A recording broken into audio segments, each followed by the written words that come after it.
महाराष्ट्र शासन 100 दिवसाच्या कृती आराखडा कार्यक्रमाअंतर्गत शिरूर हवेलीचे आमदार ज्ञानेश्वर कटके यांच्या अध्यक्षतेखाली शासन आपल्या दारी व लोकशाही दिवस शिबिर आयोजित करण्यात आले होते।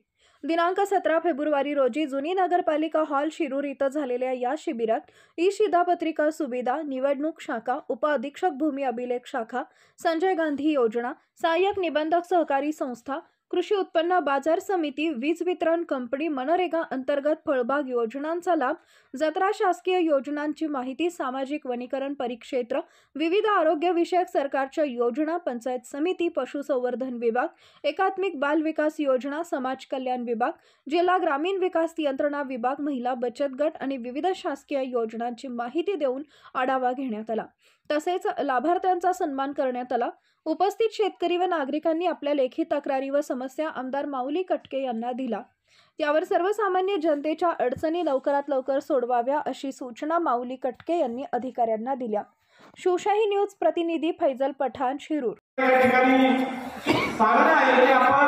शक्यतो जेवढी होता येईल तेवढी प्रकरणं या ठिकाणी आपण निकाली काढावी।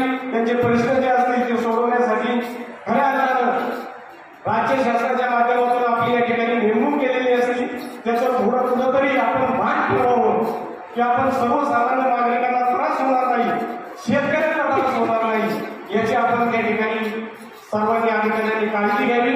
आणि आज या ठिकाणी खऱ्या अर्थानं मी पाहतो की दिवसभरात 50% बोलतो याचे एमएससीबी, रेव्हेन्यू, तहसील, पाणी, कचरा पडलेला आहे, या अशा विषयाच्या संदर्भामध्ये जास्त त्या ठिकाणी मोजणीच्या संदर्भामध्ये असतील।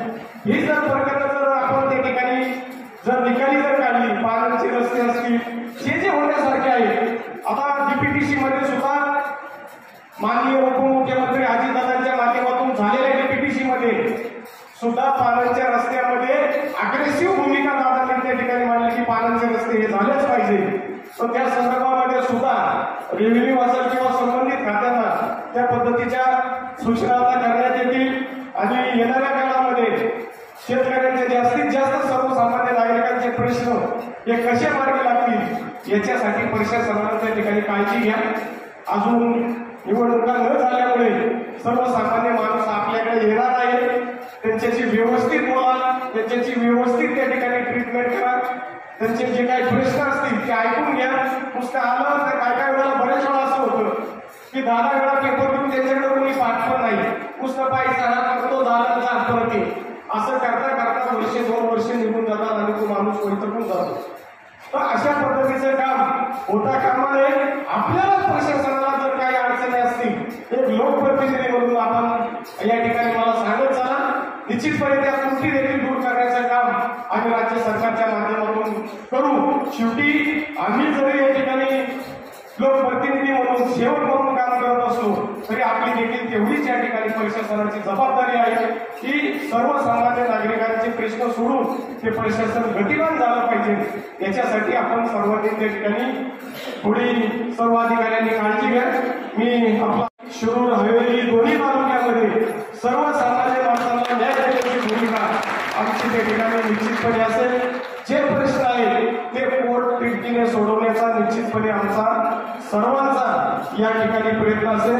पुनश्च एकदा मी आपल्या सर्वांच्या उपस्थितीबद्दल आता सगळे तक्रारी घेऊन आलेले त्याच्याबद्दल एवढं काही येणार नाही, परंतु आपण खरं प्रश्न ज्या दिवशी आज आपण सुरुवात केलेली आहे आणि जर 5 वर्षांनी जर असा कार्यक्रम घेतला 5-10 जर लोक दिसली तर मी म्हणून माझ्या आयुष्यातलं सगळ्यात मोठं ते समाधान असेल की आपल्या हातातून सर्वसामान्य माणसाचे प्रश्न त्या ठिकाणी प्रशासनाला बरोबर घेऊन मार्गी लावण्याचा खऱ्या अर्थाने त्या ठिकाणी प्रयत्न झालेला आहे।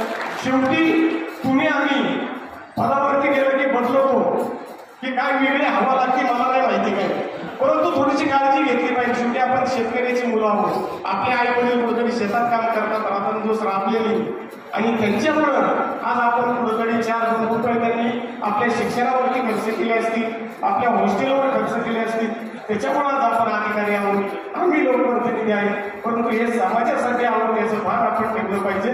पुनश्च एकदा मी आपल्या सर्वांच्या उपस्थितीबद्दल मनापासून धन्यवाद देतो आणि या ठिकाणी बोलतो। जय हिंद, जय महाराष्ट्र। ताज्या घडामोडी जाणून घेण्यासाठी शिवशाही न्यूज यूट्यूब चॅनलला सबस्क्राईब करा। आपण हा व्हिडिओ फेसबुकवर पाहत असाल तर फेसबुक पेज फॉलो करा आणि शिवशाही न्यूज.com या आपल्या वेबसाईटलाही भेट द्या।